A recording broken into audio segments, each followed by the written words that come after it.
Praise the lord, హల్లెలూయా. పరిశుద్ధుడు, మహోన్నతుడు, మన రక్షకుడు, విమోచకుడు, సర్వమానవాళి కోసం ప్రాణమర్పించి మృత్యుంజయుడై మూడో దినాన తిరిగి లేచిన నజరేయుడైన యేసయ్య నామంలో నా ఆత్మీయులందరికీ హృదయపూర్వక వందనాలు.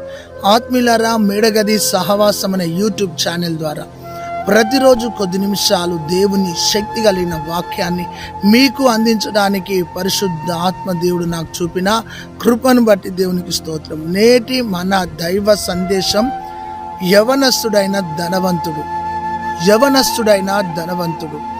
ఆత్మీయులారా, అక్కడ రెండు విషయాలు నువ్వు అర్థం చేసుకోవాలి. అతడు యవనస్తుడు, అదే విధముగా ధనవంతుడు. గమనించండి, యవ్వనము చాలా ప్రాముఖ్యమైన దశ. యవన కాలంలో తీసుకున్న నిర్ణయాన్ని బట్టి వారి జీవితం ఉంటుంది. యవన కాలంలో నీవు 5 లక్షణాలను కలిగి ఉండాలి. 1, పరిశుద్ధతను కలిగి ఉండాలి. 2, మాదిరికరమైన జీవితం కలిగి ఉండాలి. 3, దేవునికి లోబడే స్వభావం కలిగి ఉండాలి. 4, సంఘాన్ని, సమాజాన్ని ప్రభావితం చేసే లక్షణం కలిగి ఉండాలి. 5వదిగా నీవు యవనస్తునిగా నీవు లోకాశలకు దూరంగా ఉండాలి. ఎప్పుడైతే ఈ 5 లక్షణాలు నీలో ఉంటాయో నీవు సమాజాన్ని, సంఘాన్ని, కుటుంబాన్ని, ప్రాంతాలను ప్రభావితం చేసే ఒక రోల్ మోడల్గా నువ్వు జీవిస్తావు. అయితే ఈరోజు యవనస్తుడైన ధనవంతుని కోసం మనం మాట్లాడుకుందాం. ధనవంతుడు లగ్జరీగా జీవించడానికి ఇష్టపడతాడు. ధనవంతుడు తన ఆశలను, తన కోరికలను నెరవేర్చుకోవడానికి ఇష్టపడతాడు. ధనం ఉండడం మంచిదే, ధనవంతుడిగా జీవించడం మంచిదే, కానీ ధనమే సర్వమని, ధనమే సమస్తమని, ధనమనే ఆ మాయలో, ఆ ఊబిలో ఉండి నీ ఆత్మీయ జీవితాన్ని పాడు చేసుకోవద్దని ప్రభు నీతో మాట్లాడుతున్నాడు. ధనము సమస్త కీడులకు మూలం అని దేవుని వాక్యం సెలవిస్తుంది. అయితే ఒక యవనస్తుడు, అతడు ధనవంతుడు, యేసు ప్రభు దగ్గరికి వచ్చాడు. ఆత్మీయులారా, ఎందుకు వచ్చాడు? దేనికోసం వచ్చాడు? వచ్చిన వ్యక్తి దేవుణ్ణి ఏమడిగాడు మనం ధ్యానించుదాం. అంతటా ఒక వ్యక్తి పరిగెత్తుకొని వచ్చి, బోధకుడా, నిత్య జీవమునకు వారసుని కావాలి, నేనేమి చేయాలి, ఏ మంచి కార్యం చేయాలని అతడు అడుగుతున్నాడు. ఆత్మీయులారా, ఈ యవనస్తునిలో ఒక ఆసక్తి ఉంది. అతడు మోకాళ్ళ మీద ఉన్నాడు. చాలా ఆత్మీయత తనలో ఉంది, తగ్గింపు ఉన్నది, చాలా మంచిది. అతడు వెనుక ముందు ఏం ఆలోచించకుండా యేసు ప్రభు దగ్గరికి వచ్చాడు. ఎందుకు వచ్చాడు అంటే, యేసు ప్రభు నిత్య జీవం ఇచ్చేవాడు, యేసు ప్రభు పరలోక రాజ్యాన్ని ఇచ్చేవాడని అతడు తెలుసుకున్నాడు. సత్యాన్ని తెలుసుకున్నాడు, మార్గాన్ని తెలుసుకున్నాడు, జీవాన్ని తెలుసుకున్నాడు. యేసే ఈ లోకానికి రక్షకుడని అతడు తెలుసుకున్నాడు. ఆత్మీయులారా, గమనించండి, అతడు పరిగెత్తుకొని వచ్చి మోకాళ్ళ మీద ఉన్నాడు. ఉండి ప్రభుని అడుగుతున్నాడు, ఓ బోధకుడా, నిత్య జీవానికి నేను వారసుని కావాలి అని అడుగుతున్నాడు. ఆత్మీయులారా, యేసుక్రీస్తు ప్రభు దగ్గరికి జక్కయ్య అనే ధనవంతుడు వచ్చాడు. అతడు పొట్టివాడు. జక్కయ్య వచ్చి యేసుని చూడాలన్న ఆశతో చెట్టెక్కాడు. యేసయ్య జక్కయ్య ఇంటికి వెళ్ళాడు. బర్తలోమై వచ్చాడు, తనకు చూపించాడు. అదేవిధంగా కనాను స్త్రీ వచ్చింది, తన బిడ్డకు విడుదలనిచ్చాడు. 10 మంది కుష్ఠరోగులు వచ్చారు, వారికి స్వస్థతనిచ్చాడు. 2 గుడ్డివాళ్ళు వచ్చారు, వారికి స్వస్థతనిచ్చాడు. ఆత్మీయులారా, ఒకరోజు పక్షవాత రోగంతో పడిన వాడిని తీసుకొచ్చారు యేసు ప్రభు దగ్గరికి. యేసు ప్రభు అతని పాపాలు క్షమించి నడుచుకుంటూ వెళ్ళమన్నాడు. ప్రభు దగ్గరికి వచ్చిన ప్రతి వ్యక్తి జీవితంలో ప్రభు ఒక నూతన కార్యం జరిగించాడు. అయితే యేసు రక్షకుడు, యేసు విమోచకుడు, యేసు నిత్య జీవం ఇచ్చేవాడు, నీ పాప బంధకాలను తెంపేవాడు, నీకు శాంతి సమాధానం ఇచ్చేవాడు ప్రభు అయిన యేసు. ఆ యేసయ్య నీతో మాట్లాడుతున్నాడు. ఏమనంటే, నీవు నా దగ్గరికి రా నా కుమారుడా, కుమార్తె, నేను నీకు సమాధానం ఇస్తాను, స్వస్థతనిస్తాను, నిత్య జీవం ఇస్తానని మాట్లాడుతున్నాడు. అయితే యవనస్తునిలో ఉన్న కొన్ని ఆత్మీయ లక్షణాలను మనము ధ్యానించుదాం. యవనస్తులు దేవుని చేతిలో బలవంతులని వాక్యం సెలవిస్తుంది. యవనస్తులు దేని చేత తమ నడకను శుద్ధి చేసుకుందరు? దేవుని వాక్యాన్ని బట్టి అని వాక్యం సెలవిస్తుంది. యవనస్తులు తప్పక తొట్టిల్లెదరని వాక్యం సెలవిస్తుంది. కానీ యవనస్తులారా, మీ యవనమును బట్టి ఎవడు మిమ్మును తృణీకరించనీయక, మీ మాటలోను, మీ ప్రవర్తనలోను, ప్రేమలోను, విశ్వాసంలోను, పరిశుద్ధతలోను మాదిరిగా ఉండుమని వాక్యం సెలవిస్తుంది. అయితే ఈ ధనవంతునిలో ఉన్న కొన్ని లక్షణాలు మనము ధ్యానించుదాం. ఇతడు వచ్చి ఏమన్నాడంటే, మార్క్స్ వార్త 10వ అధ్యాయం 17వ వచనంలో యేసుని, సద్బోధకుడా, నేను నిన్ను ఒక బోధకునిగా చూస్తున్నాను. నీ బోధ ద్వారా జీవితాలు మార్చబడుతున్నాయి. నీ బోధ ద్వారా మనుషులు మార్చబడుతున్నారు. నీ బోధ ద్వారా పీడింపబడుతున్న వారు విడుదల పొందుతున్నారు. నీ బోధలో శక్తి ఉందని గ్రహించి సద్బోధకుడా అంటే మంచి బోధకుడా అని యేసు ప్రభును సంభాషణ చేస్తున్నాడు, సంబోధిస్తున్నాడు. గమనించండి, ఆయన బోధ వినడానికి వేలాది ప్రజలు తరలివచ్చినారు. యేసు బోధలో రక్షణ, యేసు బోధలో స్వస్థత, యేసయ్య బోధలో విడుదల, యేసయ్య బోధలో నిత్య జీవం, యేసయ్య బోధలో పరలోక రాజ్యం. ఆత్మీయులారా, యేసుక్రీస్తు ప్రభు దగ్గరికి వచ్చి ఏమన్నాడంటే, సద్బోధకుడా, మంచి బోధకుడా, బ్రతుకు మార్చే బోధకుడా, జీవితాలను వెలిగించే బోధకుడా, పాపులను క్షమించే బోధకుడా, ఓ బోధకుడా అని అన్నాడు. దేవునికి స్తోత్రం కలుగును గాక. గమనించండి, లూకాసు వార్త 5వ అధ్యాయం 8వ వచనంలో పేతురు కూడా అన్నాడు, ప్రభువా, నిత్య జీవం గలవాడా అన్నాడు. గమనించండి, ప్రభువా, నేను నశించిపోచున్నాను అన్నాడు. నా ఏలినవాడా ప్రభువా అని అన్నాడు. గమనించండి ఆత్మీయులారా, యేసు ప్రభు దగ్గరికి వచ్చి మా మంచి బోధకుడు అన్నాడు. ఆయన మంచి బోధకుడు, మంచి కాపరి, గొప్ప కాపరి, ఆత్మ కాపరి, ప్రధాన కాపరి. ఆయన ఒక మంచి యజమాని, ఆయన ఒక మంచి స్నేహితుడు, ఆయన ఒక మంచి గమనించండి ఆత్మీయుడు, ఆ మంచి సమరయుడు. ఆయన గమనించండి, బోధకుడా అని పిలిచాడు. ఆత్మీయులారా, ఆయన బోధలో ఎన్నో కార్యాలు జరిగించినాడు. ఈరోజు ఇతడు వచ్చి అన్నాడు, బోధకుడా అని ఎందుకు పిలిచాడంటే, నీ బోధలో ఒక మార్పు ఉన్నదని నేను తెలుసుకున్నాను. ప్రైజ్ ది లార్డ్, హల్లెలూయా. గమనించండి, మాట వినుటలో ఆసక్తి, అతని యొక్క బోధలో ఆసక్తి అతడు గ్రహించి ప్రభు దగ్గరికి వచ్చాడు. వచ్చి ఏమంటున్నాడంటే, రెండోది మార్క్స్ వార్త 10వ అధ్యాయం 17వ వచనం, కోరుకుంటున్నాడు. ఏం కోరుకుంటున్నాడు? నాకు స్వస్థత ఇవ్వయ్యా అని కోరుకున్నాడా? నాకు ధనం ఇవ్వయ్యా అని కోరుకున్నాడా? ఏం కోరుకున్నాడు అతడు? నాకు ఉద్యోగం ఇవ్వయ్యా అని కోరుకున్నాడా? ఏమి కోరుకున్నాడు అంటే, అతడు నిత్య జీవాన్ని కోరుకున్నాడు. యుగ యుగాలుండే పరలోక రాజ్యాన్ని కోరుకున్నాడు. ఆ పరలోకములో స్థానాన్ని కోరుకున్నాడు. ఆత్మీయులారా, ఈ భూలోక సంబంధమైనవి అతడు కోరుకోలేదు, ఆత్మ సంబంధమైన వాటిని కోరుకున్నాడు. యుగ యుగాలు ప్రభుతో ఉండాలి అని కోరుకున్నాడు, ప్రభుతో జీవించాలని కోరుకున్నాడు. అతడు భూ సంబంధమైన వాటిని అడగలేదు, అతడు పరలోక సంబంధమైన వాటిని అడిగినాడు. దేవునికి మహిమ కలుగునుగా. నీవేం అడుగుతున్నావు? నువ్వేం అడగాలనుకుంటున్నావు? అడుగు. ఈరోజు అడిగే నీలో 3 లక్షణాలు ఉండాలి. ఒకటికి దేవునికి లోబడి నువ్వు అడగాలి, 2 వాక్యానుసారంగా నువ్వు అడగాలి, 3వది అది నీకు మేలుకరమైనదై ఉండాలి, సమాజానికి కూడా అది మేలుకరమైనదై ఉండాలి. అప్పుడు అది ప్రభు నీకు అనుగ్రహిస్తాడు. ఏమని అడుగుతున్నాడు అంటే, నిత్య జీవం కావాలయ్యా అని అడుగుతున్నాడు. దేవునికి స్తోత్రం. ఒక కుష్ఠరోగి ప్రభు దగ్గరికి వచ్చి, నన్ను శుద్ధిని చేయవా అని అడిగినాడు. ఒక కనాను స్త్రీ వచ్చి, నా బిడ్డను బాగు చేయవా అని అడిగింది. ఒక పక్షవాతి రోగి వచ్చి, అయ్యా నన్ను బాగు చేయవా అని అడిగాడు. గమనించండి, ఒక గుడ్డివాడొచ్చి, నాకు చూపు దయచేవా అని అడిగాడు. గమనించండి ఆత్మీయులారా, జెబెదయి కుమారుల కోసం తన తల్లి, నీ దగ్గర నా పిల్లలు ఉండడానికి స్థానము దయచేయమని అడిగింది. ఒక పాపాత్మురాలైన స్త్రీ ఆయన పాదాల కాడ కూర్చోడానికి అడిగింది. గమనించండి, ఈరోజు ప్రభు నీతో సూటిగా మాట్లాడుతున్నాడు. నువ్వేం అడగాలనుకుంటున్నావు అడుగు. అయితే అడిగే నీవు ఎలా అడగాలంటే దేవుని నామానికి మహిమ తెచ్చేదిగా ఉండాలి నువ్వు అడిగేది.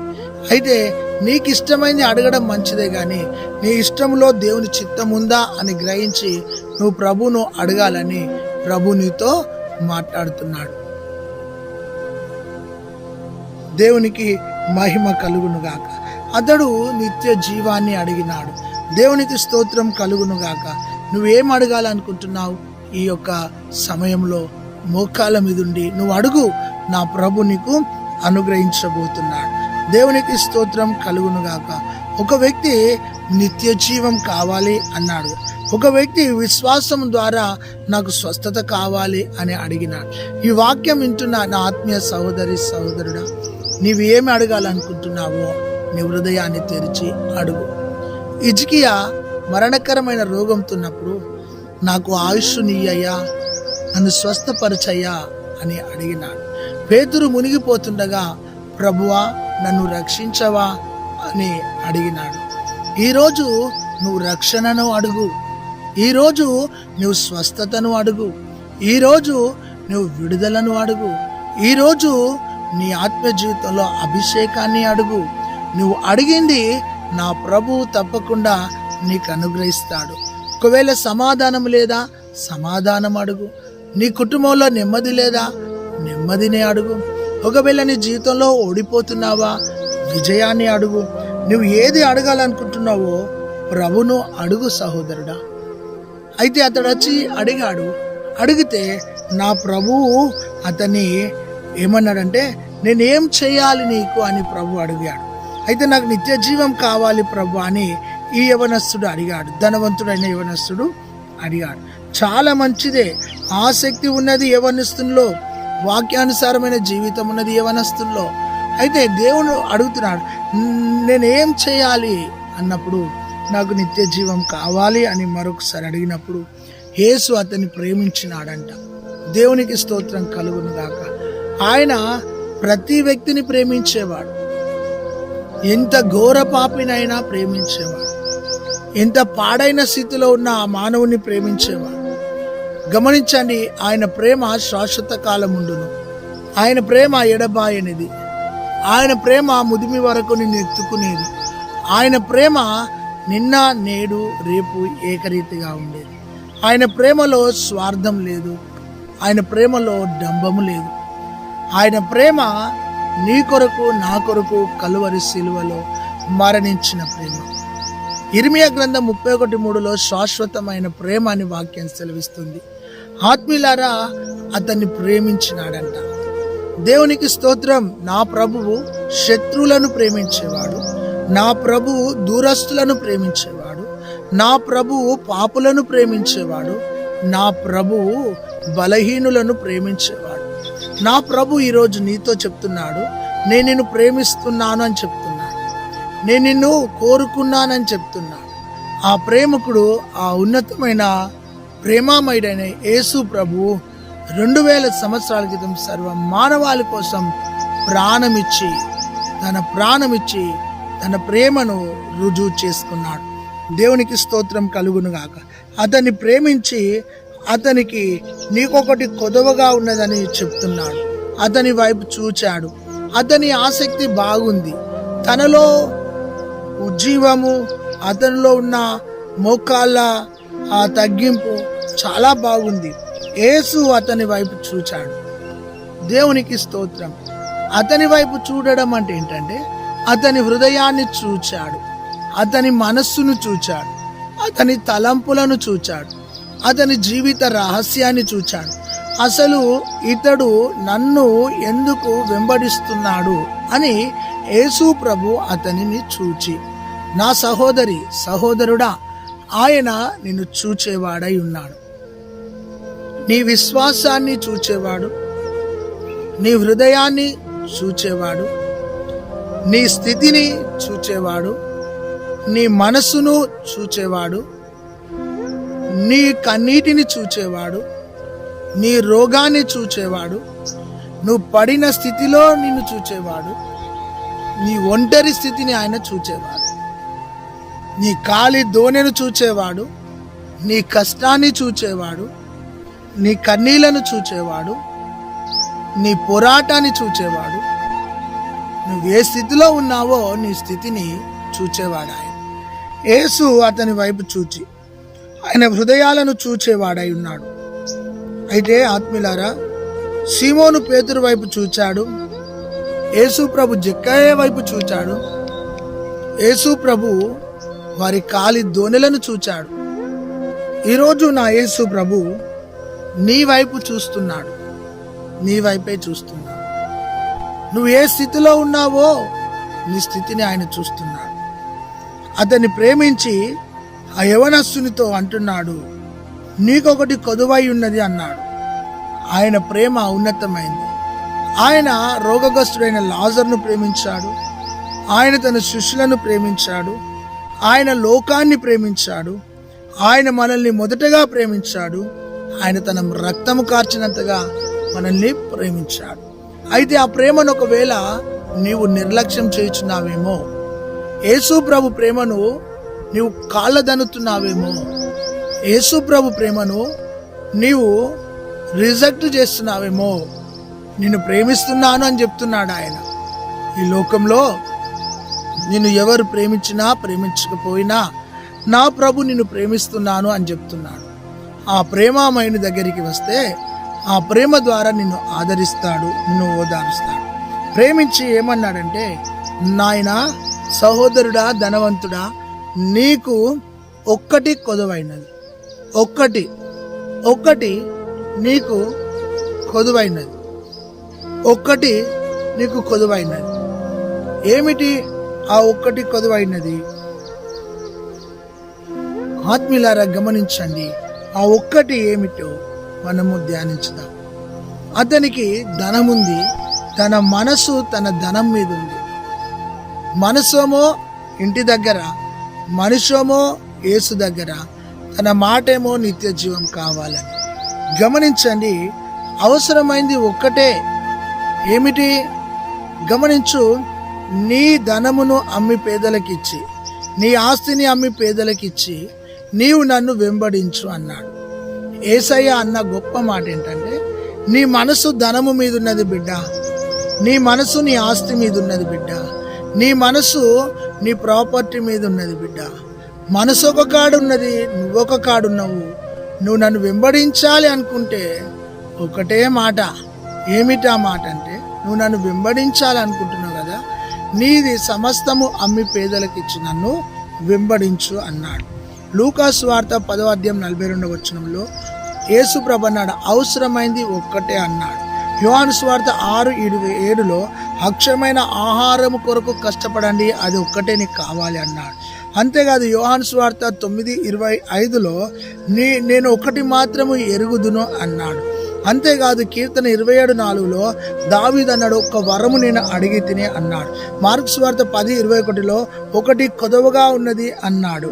ఫిలిప్పీ 3:1లో నేను ఒకటి చేర్చున్నాను, వెనుక ఉన్నవి మర్చిపోయి పరిగెత్తుతున్నాను అన్నాడు. నీకు ఒకటి కొదువైనది. ఏంటిదంటే, నీలో పరిశుద్ధత కొదువైనది, నీలో సమర్పణ ఒక్కటి కొదువైనది. నీవు దేవునికి లోబడు. ఆ ఒక్కటే ప్రభు దగ్గరికి నిన్ను రాకుండా చేస్తుంది. అన్నీ బాగానే ఉన్నాయి, ఒకటి ఉంది, కోపం బాగుంది, అది తీసేసుకో. ఒకటి అపార్థం చేసుకునే స్వభావం ఉంది, తీసేసుకో. ఒకటి నేర ప్రవృత్తి నీలో ఉంది, నన్ను దేవుడు క్షమిస్తాడో క్షమించడో అని, ఆ ఒక్కటి తొలగించుకో. ఆ ఒక్కటి నీ శరీర క్రియన తొలగించుకో. ఆ ఒక్కటి నీకు దేవునికి అడ్డుగా ఉన్న ఏ పాపమో దాన్ని తొలగించుకోమని ప్రభు చెప్తున్నాడు. ఆ ఒక్కటి నీ మనసులో పెట్టుకున్నావు. ఆ ఒక్కటి ఏమిటో తెలుసా? నీ శరీరములో ఏదో ఒక పాప ఊబి ఉంది, దాన్ని తొలగించుకో.